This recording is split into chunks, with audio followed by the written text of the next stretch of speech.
couple from Minneapolis decided to go to Florida to thaw out during one particularly icy winter. They planned to stay at the very same hotel they spent their honeymoon in 20 years earlier. Because of hectic schedules, it was difficult to coordinate their travel plans, so the husband left Minneapolis on a Thursday with his wife flying down the following day.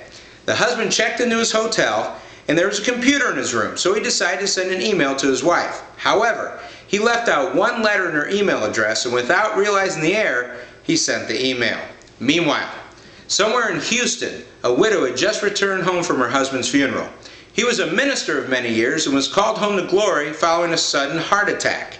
The widow decided to check her email, expecting messages from relatives and friends. After reading the first message, she fainted. The widow's son rushed into the room, found his mother on the floor, and saw the computer screen which read, "To my loving wife. Subject, I've arrived. Date, January 8th, 2004. The message read, I know you're surprised to hear from me. They have computers here now and you're allowed to send emails to your loved ones. I've just arrived and have been checked in.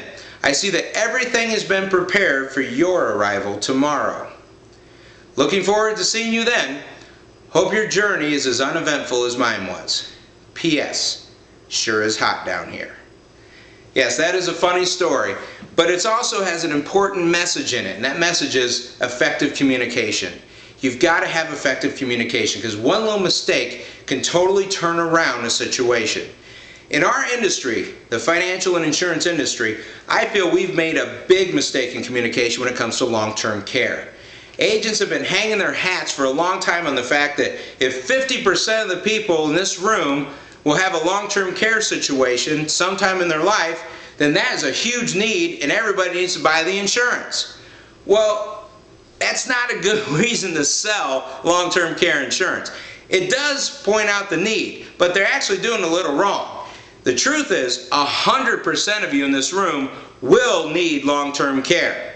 The difference is 50% of you are going to die before you need it. It is a huge problem, and that's what we've done a good job of pointing out. But is that a reason to buy a long-term care insurance policy? Absolutely not. You have to dig deeper than that. Because if 50% of you need it, that means 50% of you don't need it. And if we look at that handout I passed out to you, it shows some premiums of a 60-year-old. This stuff is expensive. If you've ever been called on by an agent and they've shown you a premium quote, you know what I'm talking about. This stuff is very expensive. And to have 50% of you not ever need it means that you're going to be throwing away a lot of money. Look at those premiums over 20 years on your handout. That's pretty much turned into 1 year in a nursing home. So it kind of is silly to pay premiums when you're not going to need it, because there are other alternatives. Some of those alternatives are life insurance and annuities. With life insurance, you're going to pay premiums and buy a policy, and you're going to get some long-term care protection because they have riders you can put on there now. But the difference is, if you're in that 50% group that's going to die, your family's still going to get a benefit. So those premiums weren't wasted. Same thing goes for an annuity. You can actually stick your assets in an annuity that has a long-term care benefit built into it. Some of them actually don't even require medical underwriting. So you can get approved no matter what health conditions you have. They don't ask you one question, and you can get long-term care coverage right inside the annuity. And if you're in that 50% again that aren't going to need it, and you go through your life, you just have an asset growing, and when you die, it's going to pass on to your family. You didn't waste premiums.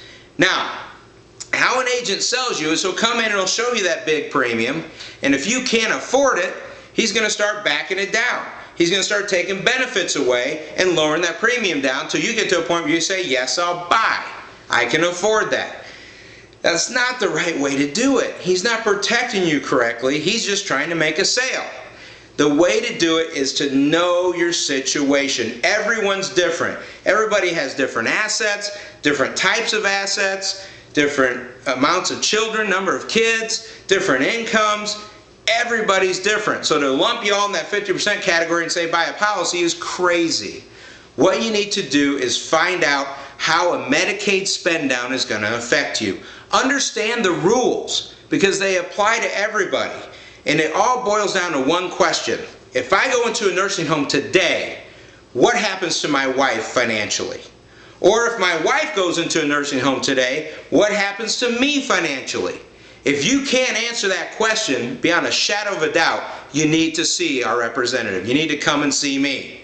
Because that is a very, very, very important piece of information to know. This is the type of stuff we should be communicating to you. Because you need to understand 5 rules of a Medicaid spend down. It's on your sheet there. You've got the name on the check rule, the asset retention rule, the income limitation rule, the 5-year look back rule, and the community spouse rule. All those rules apply to everybody in this room, and you need to know how they work. You need to know the levels in your state. You need to know how much income your wife can keep. How much of your income does she get? You need to know whose income's who, the name on the check rule. All this stuff is important and it means everything to you. And what it does is it will actually show you what you have at risk for a long-term care situation. So instead of backing down premiums to find what you can afford, we can show you what type of policy you should buy so you can protect yourself correctly, or whether you need to buy one or not. A lot of times we cancel policies, shift around some assets, and people are completely protected because they know the rules. What we're offering you today is a free analysis.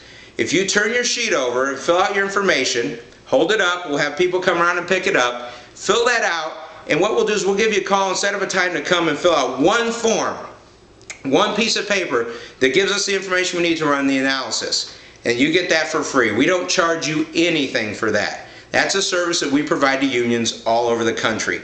There's several different strategies that we can implement once we know this information and run your analysis. One of those strategies is kind of interesting. Is if you're going to go into a nursing home tomorrow and you got to go through a Medicaid spend down and you've got a nice asset of $100,000 over here, one thing you could do is take that $100,000 and go buy a classic car. A beautiful car, like just an old classic that costs about $100,000 at an auction. These are the types of cars that actually appreciate instead of depreciate. Now you're going to have that asset, and what you're going to do is you're going to title it over to your spouse. So now that's his or her asset. Then you go apply for Medicaid, and that money doesn't count. So you get approved for Medicaid. Once you're in, you're in. You cannot get kicked out. And your wife's going to take that car, go back to the auction, sell it, and now she's got that $100,000 in her pocket. Now, why is that legal? Because they allow you a one-time exemption of a vehicle. One vehicle is exempt from your assets. You don't have to count it for that spend down. See, there's a lot of little things like that that we know about that we want to share with you. And that's what we do at National Wealth Management and the NWM Network, is educate you on all these different rules so you can make a decision about the best thing to do for yourself. So again, flip that sheet over, fill it out, hold it up, and we'll be around to collect it from you. So I hope you've enjoyed the talk today, and I thank you very much.